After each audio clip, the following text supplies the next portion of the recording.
আমার সকল বন্ধুদেরকে আমার সালাম, আসসালামু আলাইকুম। বন্ধুরা, আজ আসছি ঢাকার সবচেয়ে বড় বাজার শ্যামবাজার।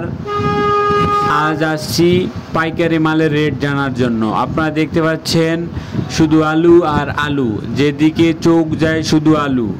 আজ জানাবো আলু কত করে পাইকারি বিক্রি হচ্ছে বর্তমান বাজারে। এবছর কৃষকের অবস্থা শেষ, আলুর বাজার বাড়ছেই না।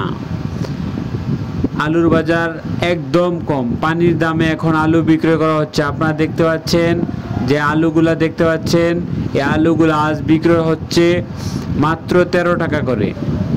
আপনারাই বলুন, 13 টাকা করে যদি ঢাকাতে আলু বিক্রি করা হয় তাহলে দেশে কত টাকা করে ব্যাপারীরা কিনে এনেছে?